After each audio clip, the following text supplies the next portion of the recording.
दोस्तों, अमेरिका ने कभी टैरिफ तो कभी रूसी तेल पर दबाव और कभी भारत और रूस की कई सारी डील तोड़ने वाले प्लान बनाकर पूरी ताकत झोंक दी थी कि भारत और रूस की गहरी होती दोस्ती किसी तरह से टूट जाए। पश्चिमी देशों के तमाम बड़े नेताओं ने एड़ी चोटी का जोर लगा लिया था कि रूस और भारत से बिल्कुल अलग थलग कर दिया जाए, लेकिन किसी को भी इस बात का जरा भी अंदाजा नहीं था कि भारत अपना अगला और सबसे बड़ा कदम क्या उठाने वाला है। पश्चिमी देशों की पाबंदियों के भारी दबाव के बीच जहां दुनिया के कई देश भारत से किनारा कर रहे थे, वहीं भारत ने दोस्त रूस को सपोर्ट करने के लिए एक ऐसा महा ऑफर दे डाला है जिसने सीधे तौर पर राष्ट्रपति पुतिन को झूमने पर मजबूर कर दिया है। पहले हम सिर्फ रूसी धरती से फाइटर जेट, पनडुब्बियां और मिसाइलें वगैरह खरीदते थे, लेकिन अब पूरा का पूरा गेम पलट चुका है। भारत ने रूस के अंदर ही एक ऐसा इंडस्ट्रियल खजाना खोलने का ब्लूप्रिंट तैयार कर लिया है जो सीधे तौर पर भारत की तिजोरी को भर देगा और पश्चिमी देशों के पसीने छुड़ा देगा। दोस्तों, सवाल बनते हैं कि आखिर वो कौन सा प्लान है जिससे रूस की सबसे बड़ी कमजोरी भारत की सबसे बड़ी ताकत बनने वाली है। आखिर क्या है ऐसा दमदार ऑफर जिसे भारत ने रूस को दिया है और रूस इससे भारत का खजाना भरने वाला है। और making in Russia for India का वो असली खेल क्या है जिसने रातों रात ग्लोबल सप्लाई चेन की नींदें उड़ाकर रख दी है। दशकों से अंतर्राष्ट्रीय मंचों पर हमारी पहचान रूस के सबसे बड़े हथियार खरीदार की रही है, लेकिन अब यह नज़रिया और हकीकत दोनों पूरी तरह से बदल चुके हैं। हाल ही में हुए Saint Petersburg international economic forum में भारतीय राजदूत ने जब मॉस्को के सामने भारत के लिए रूस में उत्पादन यानी making in Russia for India का सीधा प्रस्ताव रखा तो दुनिया भर के दिग्गज अर्थशास्त्रियों के कान खड़े हो गए। यह कोई सामान्य कूटनीतिक बयान नहीं था। इसका सीधा मतलब यह है कि भारतीय कंपनियां अब सीधे रूसी जमीन पर जाकर अपने बड़े बड़े कारखाने लगाएंगी, वहां की कंपनियों के साथ जॉइंट वेंचर करेंगी और उन कारखानों में बनने वाला सारा का सारा माल सीधे भारतीय बंदरगाहों पर उतरेगा। हम सिर्फ ग्राहक नहीं बल्कि हम रूस के सबसे बड़े रणनीतिक इंडस्ट्रियल पार्टनर बन चुके हैं। दोस्तों, इस पूरी आक्रामक रणनीति का सबसे बड़ा ब्रह्मास्त्र है फर्टिलाइजर यानी कि खाद। हम सभी जानते हैं कि भारत जैसा विशाल कृषि प्रधान देश के लिए खेती और यूरिया का कितना महत्व है।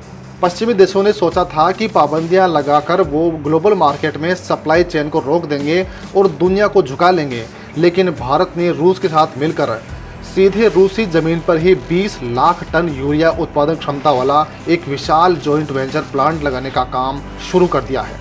सबसे बड़ी बात यह है कि इस प्लांट से निकलने वाला यूरिया एक एक दाना सिर्फ और सिर्फ भारत के किसानों के लिए एक्सपोर्ट किया जाएगा। दोस्तों, आज की तारीख में रूस हमारे लिए खाद का दुनिया में सबसे बड़ा सप्लायर बन चुका है और इस ऐतिहासिक कदम के बाद भारत की खाद्य सुरक्षा को कोई भी बाहरी ताकत हिला नहीं पाएगी। यह महा ऑफर सिर्फ खेती और खाद तक सीमित नहीं है।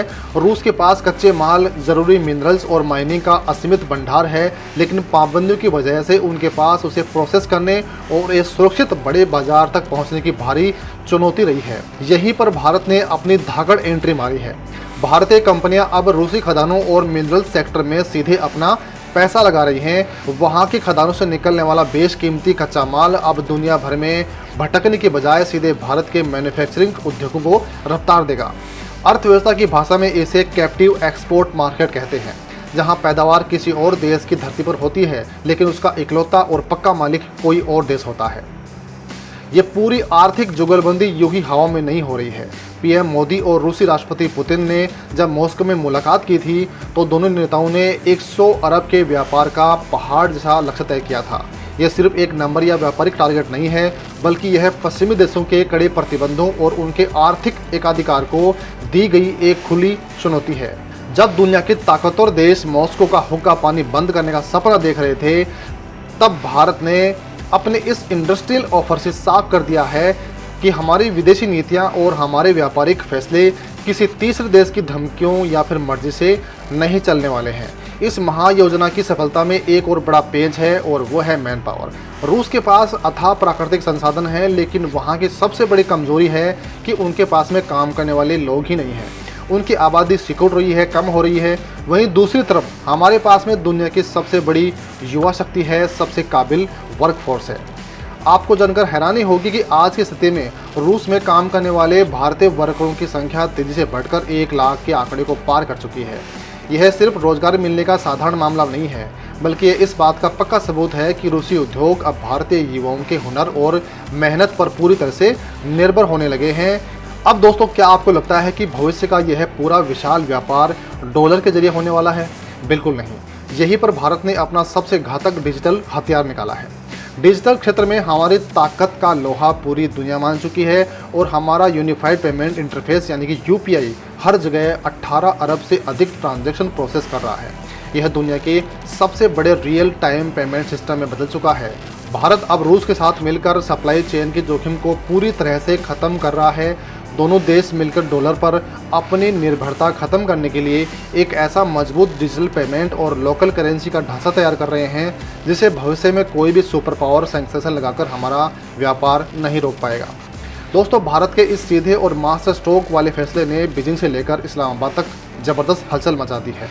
चीन हमेशा से रूस की मजबूरी का फ़ायदा उठाकर उसे अपना जूनियर पार्टनर बनाने की फिराक में था, लेकिन भारत की इस मजबूत इंडस्ट्रियल एंट्री ने ड्रैगन के तमाम मंसूबों पर पानी फेर दिया है। पाकिस्तान तो इस पूरी वैश्विक रेस में कहीं नजर ही नहीं आ रहा है। रूस के विशाल खनिज संसाधन और भारत की असीमित मांग जब एक साथ मिलते हैं तो दुनिया की सप्लाई चेन का एक बिल्कुल नया और अजय पावर सेंटर बनकर तैयार होता है, जिसे अब नज़रअंदाज करना मुश्किल है। खैर दोस्तों, आपको इस पूरी रिपोर्ट पर क्या कुछ कहना है कमेंट में लिखकर ज़रूर बताइएगा। बहुत बहुत धन्यवाद।